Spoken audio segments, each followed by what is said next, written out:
성탄절을 기다리는 절기를 기독교에서는 대강절이다 그렇게 말합니다. 이 대강절은 성탄하신 예수님을 사모하며 기다리는 것이죠. 우리의 마음의 준비를 잘하고 2000년 전 성탄하신 예수님을 만남으로 말미암아 그분께서 우리에게 행하시는 놀라운 역사를 경험하고자 하는 것이 우리의 대강절의 의미로서 그 대강절을 보내고 있습니다. 우리가 지난 시간에 대강절의 말씀을 통해서 우리가 성탄을 기다리는 사람의 자세가 어떻게 된지를 말씀을 통해서 살펴보았죠. 성전에서 시몬이 성탄하신 예수님을 2000년 전에 만났는데 그가 어떻게 성탄하신 예수님을 기다리게 되었는지 함께 말씀을 나누었습니다.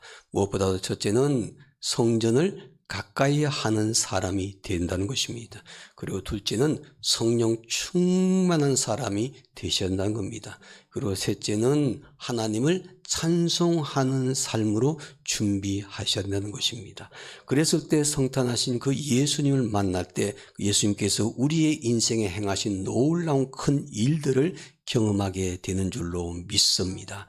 2000년 전 성탄하신 예수님, 그리고 오늘 이 시대에 성탄하신 예수님을 만난 사람들의 인생은 어떻게 변화되었을까요? 예수님을 만난 사람은 한결같이 인생이 변화되었습니다. 무엇보다도 2000년 전 예수님을 따르던 제자들도 그 예수님을 만나고 예수님을 따랐기 때문에 그들의 인생이 변화되었습니다. 아름다운 인생, 행복한 인생으로 바뀌었던 것을 볼 수가 있죠. 링컨 대통령은요, 위인들 가운데 항상 최고봉에 서 있는 사람이죠. 그래서 위인집 가운데 링컨의 위인집이 가장 많이 팔리는 이유 가운데 하나입니다. 사실 그는 인생을 보면은요, 그는 흙수저 집안에서 태어난 사람 아닙니까? 금수저가 아니었습니다. 인생 처음에는 참 비참했습니다. 망가진 인생이었습니다. 실패도 많이 경험한 인생이었습니다. 그런데 그는 성공한 인생으로 바뀌었습니다. 아름다운 인생으로 바뀌었습니다. 사람들에게 위인으로서 많은 삶의 교훈을 주는 사람으로 바뀌었습니다. 그가 그렇게 인생을 살 수 있었던 것은 그가 세상을 떠난 후에 이런 말을 꼭 듣고 싶었다고 그가 시간 될 때마다 얘기했다고 그럽니다. 내가 떠나고 난 다음에 바로 링컨은 이런 사람이었다라고 사람들이 기억해 주기를 바란다고 했습니다. 링컨은 그는 잡초를 뽑고 그 자리에 아름다운 꽃을 심은 사람이다. 이런 말 듣기를 원했습니다. 이 말은 자기 인생에 대해서 말하는 것이죠. 자기의 첫 출발의 인생은 잡초 같은 인생이었지만은 후에는 아름다운 꽃밭을 일구는 인생으로 남기를 원했는데 그가 원하는 대로 그대로 이루어졌습니다. 여러분, 오늘 저와 여러분들의 인생도 아름다운 꽃밭으로 만들어지는 인생 되기를 원합니다. 사람들은 누구나 아름다운 인생을 꿈꾸고 살고 있습니다. 그러나 모든 사람들이 다 생각했던 대로 그 아름다운 인생을 살아가는 것은 아닙니다. 어떤 사람은 하는 일이 잘 되고 그리고 아름다운 인생을 살아감으로 말미암아 사람들에게 부름을 받는가 하면은 어떤 사람들은 손대는 일마다 실패하고 일이 꼬이고 인생이 어려워지는 경우들도 많이 있고 그래서 낙심하고 사는 사람들도 많습니다. 살아갈수록 아름다워야 될 인생이 갈수록 더 어려워지고 절망적인 상황에 처하는 사람들이 많습니다. 그래서 어떤 사람들은 자포자기하는 심정으로 인생을 사는 사람들이 우리 주변에 얼마나 많은지 모릅니다. 그러나 오늘 본문 말씀에는 보니까 불행한 인생을 살아왔던 사람이 하루아침에 아름다운 인생으로 변화된 사람이 나옵니다. 이 사람은 오랜 세월 동안 너무나 불행한 인생을 살아왔습니다. 추한 인생을 살아왔습니다. 주변 사람들에게 외면당하는 그런 인생을 살아왔습니다. 그런데 하루아침에 행복한 인생, 아름다운 인생으로 그의 인생이 송두리째 바뀌었습니다. 오늘 우리의 인생에도 이런 변화의 역사가 일어나게 되기를 원합니다. 불행한 인생을 살던 사람이 행복한 인생으로 바뀌어야 되고, 추한 인생을 살던 사람이 아름다운 인생으로 변화되어야 되고, 희망이 없이 살던 인생이 소망을 품은 인생으로 바뀔 수 있는 일들이 우리의 삶 속에 일어나야만 합니다. 어떻게 그것이 가능할 수가 있을까? 오늘 본문 말씀에 등장하는 사람이 바로 우리에게 그 가능성을 보여줍니다. 그러므로 본문 말씀의 교훈을 통해서 우리는 지금보다 더 아름다운 인생, 지금보다 더 행복한 인생, 지금보다 더 소망을 품고 우리의 삶의 질을 높일 수 있는 그런 성도들이 다 되시기를 주님의 이름으로 축원합니다. 본문 말씀에 보니까 불행한 인생을 살아왔던 이 사람은 귀신 들린 사람이었습니다. 이 사람이 귀신에 사로잡혀서 어떻게 인생을 살아왔는지를 보여주는 말씀이 있는데, 본문 말씀에 보니까 27절에 보면 이렇게 말씀이 기록되어 있습니다. 예수께서 육지에 내리심에 그 도시 사람으로서 귀신 들린 자 하나가 예수를 만나니 그 사람은 오래 옷을 입지 아니하며 집에 거하지도 아니하고 무덤 사이에 거하는지라 그랬습니다. 27절입니다. 이 사람은 정상적인 인생을 살고 있지 않다는 것을 바로 알 수 있지 않습니까? 그는 옷도 입지 아니하고 벌거벗은 채로 지내고 있죠. 가족과 함께 집에 거하는 것이 아니라 버림받아서 떠돌이 생활을 하고 있습니다. 그는 주로 사람들이 가지 않는 무덤가에서 은둔하면서 살고 있었습니다. 또 동일한 사건을 기록하고 있는 마가복음 5장에는 이 사람의 상태에 대해서 이렇게 표현합니다. 이 사람은 밤낮으로 소리를 막 지르고 미친 사람처럼 소리를 지르고 돌로 자기 몸을 막 때리고 자학하면서 상처를 내며 살았다고 얘기하고 있습니다. 이 사람은 그야말로 비참한 인생을 살고 있는 사람이었죠. 그도 아마 한때는 분명한 것은 아름다운 인생 꿈꾸고 있었을 것입니다. 행복한 인생 꿈꾸고 있었을 것입니다. 그도 한때는 소망을 품고 살았던 사람이었을 것입니다. 조금만 더 고생하고 노력하면은 지금보다도 더 나은 인생을 살 수 있다는 희망을 가지고 살았던 사람이었을 것입니다. 그러나 지금은 어떻습니까? 완전히 인생이 망가져 있습니다. 그는 그가 품었던 꿈대로 아름다운 인생을 살기보다는 추한 모습으로 사람들에게 외면당하고 불행한 인생을 살았습니다. 그뿐만 아닙니다. 이 사람은요, 오랜 기간 동안 이 같은 비참한 생활을 해왔다는 사실입니다. 오랫동안 이런 불행한 인생을 살아오면서 자기 스스로 자신의 인생을 변화시키지를 못했습니다. 스스로의 힘으로 인생을 고치지를 못하고 아주 오랜 세월 동안 추한 인생, 외면받는 인생, 고통받는 인생을 보내야만 했었습니다. 본문에 등장하는 이 사람뿐만이 아니죠. 우리 주변에도 이와 같이 비슷한 인생을 살고 있는 사람들이 많습니다. 갈수록 더 아름다운 인생을 살기보다는 인생이 갈수록 추한 인생으로 전락합니다. 갈수록 더 큰 꿈을 이루며 살기보다는 꿈을 다 지워버리고 산 사람도 있습니다. 지금보다도 더 나은 인생을 살고 싶은 소망은 간절한데 시간이 흘러가도 그 아름다운 인생의 모습이 보이지를 않고 그 전환점을 마련하지를 못해서 인생을 초조하게 보내는 사람들도 있습니다. 스스로의 힘으로 어떻게 그 인생의 문제를 해결하지를 못해서 낭망하고 주저하면서 자포자기하는 심정으로 인생을 하루하루 살아가는 사람들이 얼마나 많은지 모릅니다. 본문 말씀에 등장하는 이 사람은 우리보다도요, 오늘 저와 여러분들보다도 훨씬 더 인생을 절망 가운데 보내고 있는 사람이었다는 것입니다. 그런데 그가 어느 날 그 병든 인생, 그 추한 인생, 고침을 받았습니다. 망가진 인생을 깨끗하게 고쳤습니다. 어떻게 그의 인생이 고침을 받게 되었을까요? 오늘 본문에 보니까 예수님을 만났기 때문입니다. 예수님을 만났기 때문에 그 망가졌던 인생이, 병들었던 인생이 고침을 받았습니다. 예수님을 만났기 때문에 그 추한 인생이 아름다운 인생으로 바뀌었습니다. 예수님을 만났기 때문에 불행했던 그 인생이 행복한 인생으로 바뀌었습니다. 오늘 본문 35절 말씀 우리 다 함께 읽겠습니다. 35절입니다. 사람들이 그 이루어진 일을 보러 나와서 예수께 이르러 귀신 나간 사람이 옷을 입고 정신이 온전하여 예수의 발치에 앉아 있는 것을 보고 두려워하거늘. 정신이 온전해졌다고 그랬습니다.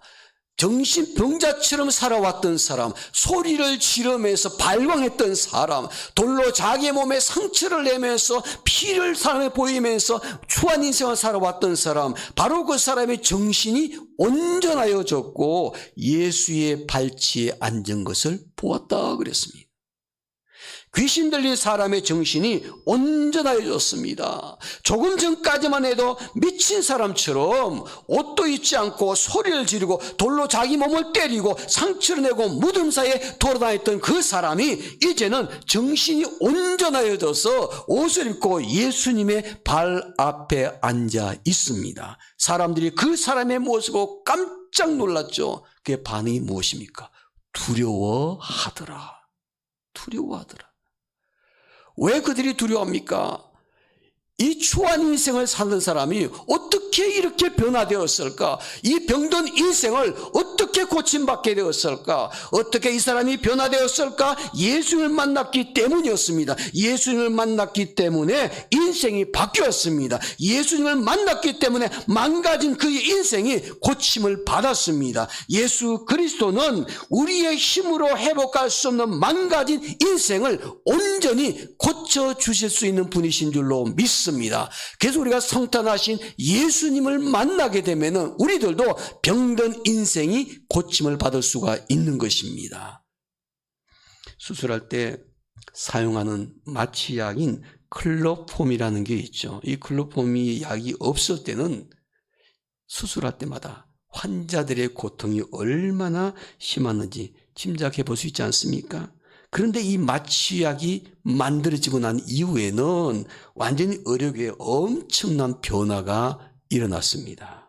이 약을 최초로 발견한 사람은 제임스 심프손 경이라는 사람인데 하루는 그의 제자들이 그에게 찾아와서 존경의 의미로 그 심프손 경에게 이렇게 질문했습니다. 스승님, 일생 동안 가장 큰 것을 발견한 것이 있다면 무엇입니까? 선생님의 일생 동안에 가장 위대한 것, 가장 큰 것을 발견한 것은 무엇입니까? 이렇게 제자들이 질문합니다. 제자들은 대답을 무엇을 기다렸냐면 바로 마취약인 이것을 발견한 것을 대답해 주기를 기다리고 있었습니다. 이 제자들의 질문에 이 스승이 이렇게 대답을 했다고 합니다. 나의 일생 최대의 발견은 클로폼이 아니라 예수 그리스도를 발견한 것이다. 내 인생의 최대의 발견은 그 마취약이 아니라 예수님을 발견한 것이 내 인생의 최대의 큰 일이었다고 고백했다고 합니다. 예수 그리스도를 발견하고 그분을 만난 사람이 변화된 인생을 살아갈 수 있는 줄로 믿습니다. 예수님을 만난 사람이 병든 인생을 고침받을 수가 있습니다. 예수님을 만난 사람이 삶의 소망을 가지고 인생을 살아갈 수가 있습니다. 성탄절을 기다리며 그 예수님을 사모하며 사는 우리 성도들이 되어서 성탄하신 예수님을 2021년도 다시 한번 우리의 마음에 임재를 경험하고 우리의 인생이 행복한 인생, 아름다운 인생, 소망을 품은 인생으로 변화되기를 주님의 이름으로 축원합니다. 자수성가로요, 엄청나게 성공을 일구어낸 한 사업가가 있었습니다. 평생 사업에 손을 댔을 때 실패라고는 한 번도 경험해 보질 않았습니다. 그냥 손 대는 것마다 다 성공했습니다. 그래서 어마어마한 이 기업을 만들었던 사람이었습니다. 이제 그 남자가 나이가 들어서 노환으로 고생을 하면서 병원에 입원했습니다. 돈이 많은 사람이니까 병원의 가장 좋은 병실에서 노안을 보내면서 생활하고 있었는데 이제 때가 되어가지고 드디어 눈을 감을 때가 되었습니다. 그 병실에서 측근들과 가족들이 보는 앞에서 그가 마지막 유언을 남기고 세상을 떠납니다. 근데 그는 숨을 거두기 전에 이런 말을 했다고 합니다. 아무래도 나는 인생을 잘못 산 것 같소. 아니, 실패를 모르고 살아왔던 사람, 세상 사람들이 부러워할 만한 어마어마한 기업을 일궈왔던 사람이 최고급 병원의 병실에서 숨을 거두면서 하는 말이 아무래도 나는 인생을 잘못 살아온 것 같소. 주변 사람들이 깜짝 놀라서 물었습니다. 세상에 회장님처럼 성공하신 분이 몇 명이나 된다고 그렇게 말씀을 하십니까? 충분히 회장님은 성공하신 분이셨습니다. 인생 잘 사셨습니다. 그러나 이 사업가는 이렇게 말을 했다고 합니다.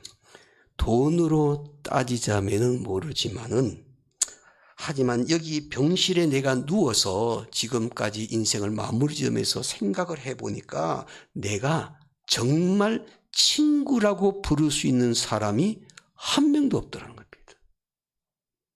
내가 정말 이 사람은 내 친구야, 나의 절친이야, 말이 아니라 정말 마음을 알 수 있는 그런 친구라고 여길 만한 사람이 한 명도 없지를 않는가. 이런 인생이 성공한 인생이라고 말할 수가 있겠는가. 그리고 그분이 숨을 거두었답니다. 이 사업가는요, 독자적으로 인공위성을 가지고 있을 정도로 성공한 거대한 기업, 미국의 월마트를 창업을 했던 샘 월턴이라는 사람입니다. 어마어마한 기업을 만들었는데 개인적으로 인공위성까지 소유할 수 있는 사람이었는데 정말 친한 친구 한 명 없이 세상을 떠나면서 나는 인생 잘못 산 것 같아 라고 얘기를 했다는 거죠. 그러나 1800년대 후반 영국이 사회 변혁에 큰 몸살을 앓고 있을 때 민중에게 등불 같은 존재가 있었습니다. 그는 작가였는데 찰스 킹슬리라는 사람입니다. 그는 나라가 어지러운 세상 중에서도 영국에게 희망을 던져주고 희망을 말하면서 많은 힘을 주었던 작가였습니다.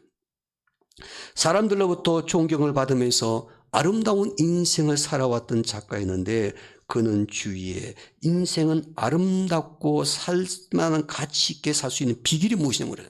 인생을 아름답게 살 수 있는, 가치 있게 살 수 있는 비결이 무엇이냐고 그 작가에게 물었을 때마다 그 작가는 늘 이렇게 똑같이 대답을 했다고 합니다. 사람은 친구의 영향을 받게 되지요. 친구가 중요합니다. 내게 가장 귀한 친구가 있는데 그 친구를 당신에게 소개해 드릴까요? 바로 그분은 예수님이십니다. 예수님이 바로 나의 가장 친한 친구이십니다. 이렇게 얘기를 했다고 합니다. 요한복음 14장 5절, 요한복음 15장 14절에 보면은 예수님께서 하루 제자들에게 이렇게 말씀하십니다. 너희가 나의 명대로 행하게 되면 곧 나의 친구라고 그랬습니다. 너희가 내 말씀대로 살게 되면 바로 너희들이 나의 가장 절친이라고 말했습니다. 예수님은 우리의 인생에 좋은 영향을 끼치시는 가장 좋은 친구와 같은 분이십니다. 그래서 그분을 만나게 되면은 인생을 아름답고 가치 있고 소망을 가진 사람으로 바뀔 수가 있습니다. 오늘 본문 말씀에도 보니까 귀신 들린 사람이, 병든 인생에 추한 인생을 사는 사람이, 소망 없이 살던 사람이 예수님을 만났을 때 그분이 바로 자기의 인생을 고쳐놓은 것 아닙니까? 그렇다면 사랑하는 성도 여러분, 여러분들에게 묻습니다. 여러분은 예수님을 친구로 만나셨습니까? 예수님을 만난 사람, 예수님을 만난 사람은 정말 행복한 사람입니다. 내가 세상 속에 삶을 살아오면서 다른 사람처럼 뭔가 큰 일을 이루지 못했을지라도, 아니면 많은 물질을 내가 소유하지 못했을지라도 내가 예수님을 만난 그 하나만큼은 가장 성공한 일 가운데 하나입니다. 종종 우리 지방에 이렇게 목사님 하신 분이 있어요. 하신 말씀이, 내가 내 인생에 가장 잘한 일, 성공한 일은요, 자기 아내를 만난 일을. 저도 아멘입니다. 우리가 그런 마음 갖고 살아야 될 것 같아요. 내 인생에 가장 잘한 일, 배우자를 만난 일. 그보다 더 성공하고 잘한 일, 예수님을 만난 일. 세상 사람들이 나에 대해서 뭐라고 평가할지라도 내가 예수를 만났던 그 사실 하나가 내 인생에 가장 큰 성공을 이루는 것입니다. 바로 귀신 들린 자가 그것을 경험하지 않습니까? 그 병든 인생이, 추한 인생이, 소망 없는 인생이 예수를 만났기 때문에 그렇게 아름다운 인생으로 바뀌었습니다. 우리 인생에 예수를 만난 사람이 꼭 기억하시 바라. 진정한 성공자다.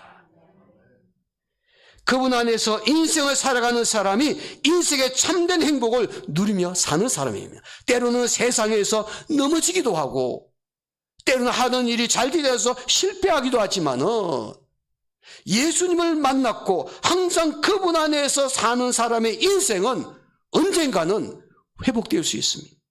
실패한 인생이라고 생각하는 사람들도 예수 그리스도를 만나면은 새로운 인생으로 변화될 수가 있습니다. 망가진 인생이라고 자포자기하는 사람들도 성탄하신 예수님을 만나게 되면은 고침을 받고 인생의 소망을 품고 살 수가 있습니다.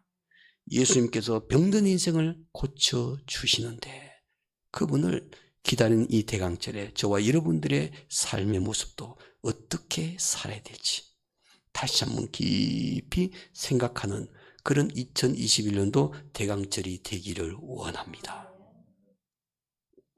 예수님께서는요, 병든 인생을 고쳐주시면서 고침받은 그 사람에게 한 가지 요구하십니다. 내가 너 병든 인생을 고쳐주었으니까, 추한 인생을 아름다운 인생으로 바꾸어 주었으니까, 소망이 없는 인생을 소망을 가진 인생으로 바꾸어 주었으니까 한 가지 요구하는 것이 있었습니다. 그것이 무엇이었을까? 병 고침을 받는 사람은요, 이 귀신 들렸다가 고침받는 사람은 마음에 소원이 있었습니다. 한 가지 소원, 그것이 뭐냐면 예수님과 함께 있고 싶은 것이었습니다. 왜? 인생을 바꿔줬기 때문에. 예수님과 함께 있기를 원했습니다. 아마 우리들도 그런 마음일 겁니다. 그러나 예수님은 무엇이라고 말씀하시는지 보시기 바랍니다. 본문 39절입니다. 마지막으로 함께 읽겠습니다. 39절입니다. 집으로 돌아가 하나님이 내게 어떻게 큰 일을 행하셨는지를 말하라 하시니 그가 가서 예수께서 자기에게 어떻게 큰 일을 행하셨는지를 온 성내에 전파하니라. 아멘.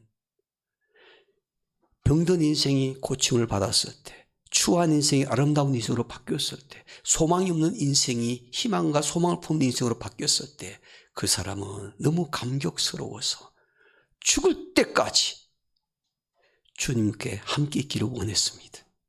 주님과 늘 그 자리에 함께 머물기를 원했습니다. 그래서 예수의 발 앞에 앉았습니다. 그러나 예수님께서는 말씀하십니다. 아니라 내게 큰 일을 행하신 것을 가서 말하라는 것입니다. 하나님께서 내게 어떻게 큰 일을 행하셨는지 말하라. 예수께서 자기에게 어떻게 큰 일을 행하시는지를 가서 고침받은 사람이 말하기를 시작을 합니다. 그렇습니다. 예수님께서 우리에게 원하시는 것이 무엇일까? 사실 예수님은 그 병든 사람이 고침받고 나와 함께 죽을 때까지 있겠다는 거 너무 감격스러우시겠죠. 얼마나 기분이 좋으셨겠습니까? 그럼에도 불구하고 그에게 사명을 주셨습니다. 그에게 책임을 부여주셨습니다. 내가 내게 큰 일을 행하는 것을 혼자만 알고 있지 말고 가서 전하라는 것입니다. 가서 자랑하라는 것입니다. 하나님께서 나의 인생에 어떻게 역사하셨는지를 세상 모든 사람들에게 말하라는 것입니다. 여러분, 하나님의 올지와 여러분들을 통해서 위대한 일을 행하신 하나님의 역사를 세상 사람들에게 나누기를 원하십니다. 하나님께서 나에게 어떻게 큰 일을 행하셨는지, 내 인생을 어떻게 바꾸어 놓으셨는지, 내가 어떻게 행복한 인생을 살게 되는지, 내가 어떻게 소망을 품고 살고 있는지 그것을 세상 사람들에게 말하라는 것입니다. 우리는 부끄러워할 이유가 하나도 없습니다. 당당하게 예수 만나고 난 이후에 내 삶이 어떻게 바뀌었는지, 예수님께서 나의 인생에 어떻게 큰 일을 행하셨는지 우리가 자랑스럽게 사람들에게 당당하게 말할 수 있는 그리스도인들이 되어야 될 줄로 믿습니다. 코로나19 시대에 성탄절을 맞이하면서 우리가 사실은 세상 사람들 앞에 위축되는 것이 사실입니다. 우리가 잘못한 것도 많이 있었고요. 또 오해받는 것도 있고요. 그래서 우리가 교회와 우리 성도들이 세상 사람들 앞에 내가 하나님 섬기고 예수님 만난 이 놀라운 인생의 변화를 마음껏 말할 수 있는 환경이 아닌 것은 잘 알고 있죠. 그러나 별은, 스타는요, 언제 빛나냐면은 환한 대낮에 빛나지 않습니다. 캄캄한 밤에 별은, 스타는 빛납니다.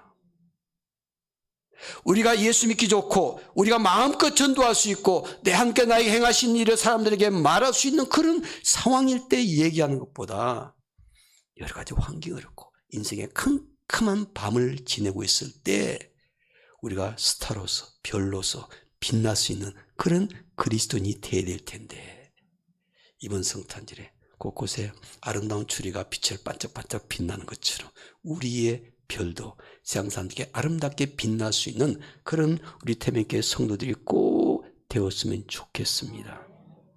고속도로를 운전하고 가다 보면요, 터널을 만날 때가 있지 않습니까? 이 운전하신 분들은 공감하실 겁니다. 이 터널이요, 사실은 굉장히 위험하죠.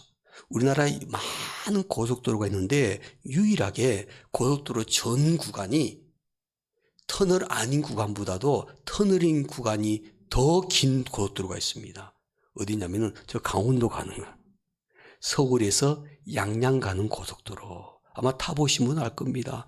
터널 들어가서 빠져나올 만하면 또 터널이 나오고, 터널 빠져나갈 만하면 또 나오고, 끊임없이 터널이 나옵니다. 그래서 고속도로 전체의 구간이 일반 도로보다도 터널 구간이 훨씬 더 길어요. 그래서 굉장히 위험하죠.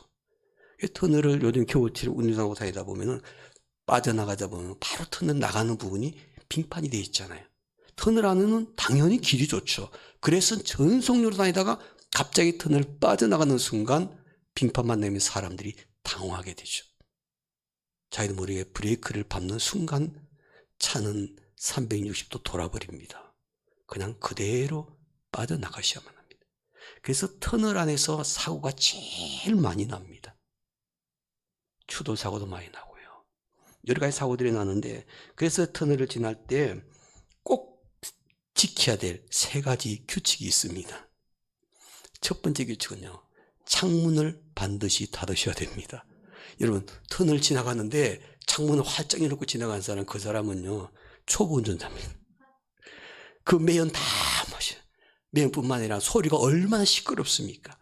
그래서 터널이 들어가는 순간 창문을 다 닫으셔야 돼요. 그래서 요즘은요, 자동차가 고급화돼가지고 정말 좋은 차들은 터널 딱 들어가게 되면은 문 안 닫더라도 자동으로 문이 딱 닫힌다 그래요. 제 차는 그러지 않아요. 제 차는 온전하게 저의 힘을 빌려야만 합니다. 힘을 빌려야 돼. 그래서 터널 들어가는 순간 손으로 올려야 되는 거죠. 꼭 그렇게 하죠. 첫 번째는 터널 들어가게 되면 창문을 닫아라. 두 번째 규칙은 터널 안에서는 반드시 라이트를 켜라. 라이트를 안 켜면 어떻게 되겠습니까? 앞이 캄캄하겠죠. 또 나 자신뿐만 아니라 다른 사람이 내 차 가는 거 보이지 잘 않습니다. 그래서 나 자신을 위해서, 다른 사람이 나를 보기 위해서 반드시 라이트를 켜고 앞에 간 차를 보게 만들어 줘야 되죠. 이것도 역시 요즘은 차가 너무 좋아가지고 그냥 터널 안에 딱 들어가게 되면은 라이트가 자동으로 켜지겠습니다. 제 차는 그렇지 않던데요? 아닙니다. 그렇게 할 수 있습니다. 손으로 하시면 돼요. 손으로. 세 번째, 더 중요한 규칙이 있습니다. 절대로 갓길로 가지 말라는 것입니다. 터널 안이 누가 차가 밀린다고 답답하다고 추월하려고 말이죠. 그 추월하려고 추월할 데가 없으니까 갓길로 순식간에 가가지고 빠져나가려. 정말 위험합니다. 그런 일 종종 행하는 분이 있다고 사인이 오네요. 터널 안에서는 추월하는 게 아닙니다. 정말 갓길 위험합니다. 나도 위험하지만 앞에 간 사람도 자기도 잘 몰라요. 옆에 차가 따라오고 잘 안 보일 때가 많거든요. 그래서 추월하지 말라고 그렇게 얘기를 합니다. 그런데 우리 그리스도인들이요, 인생을 살다 보면은 인생 터널을 지날 때가 있죠. 인생 어려운 환경에 지날 때가 있습니다. 저는 인생 터널을 만날 때도 저는 이 자동차 운전하고 똑같다는 생각을 해봅니다. 세 가지 규칙이 있는데, 첫째는 세상을 향해 있는 창문을 닫으라는 것입니다. 내 인생의 어두운 터널이라고 생각하게 되면은 자꾸 세상 사람들의 말에 귀를 기울여 그러고 세상 사람들의 지혜를 구하려 그러고 세상을 향해 자꾸 창문을 열어놔 보면은 가치관에 혼란이 오게 됩니다. 인생의 터널을 지날수록 창문을 닫고 세상 창문을 다 닫아버리고 우리의 귀, 우리의 눈은 하나님께로만 집중하셔야 됩니다. 하나님께로만 집중해야만이 인생 터널 사고 나지 않고 잘 벗어날 수가 있습니다. 두 번째는 영적인 라이터를 켜셔야 됩니다. 불빛을 켜셔야 됩니다. 성경은 말합니다. 하나님 말씀이 우리 인생길에 등불이 된다고. 우리가 인생 터널을 지날 때일수록 하나님 말씀을 가까이 하셔야 됩니다. 하나님 말씀 우리 마음속에 자꾸 되새기며 우리 그 말씀을 따라 살려고 노력하셔야 됩니다.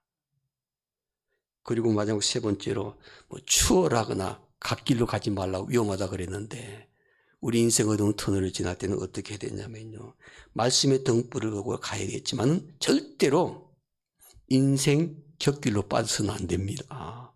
내가 가는 길을 목표를 놓고 하나님께서 원하시는 그 인생 길을 걸어가야 될 텐데 자꾸 마음이 급해가지고 추월하려고 갓길을 가거나 길이 아닌 길을 선택해 가다 보면은 사고나게 되어 있는 것입니다. 오늘 우리가 살고 있는 이 시대는 한마디로 인생 어두운 터널을 지금 지나가고 있습니다. 끝이 보일 듯한데 안 보이고 곧 끝날 것 같은데 안 끝나고 지금 우리는 그렇게 2021년도를 마무리 짓고 있습니다. 우리 인생의 터널을 지날 때 우리의 꼭 필요한 분이 누구실까? 2000년 전 성탄하신 예수님. 그분이 우리 인생 문제 해결의 열쇠인 줄로 믿습니다. 우리가 그분을 따라 금년 한 해 잘 마무리 짓고 2022년도로 희망적인 새해를 맞이할 수 있는 그런 대강절을 보내는 여러분과 제가 되기를 주님의 이름으로 축원합니다. 기도하겠습니다.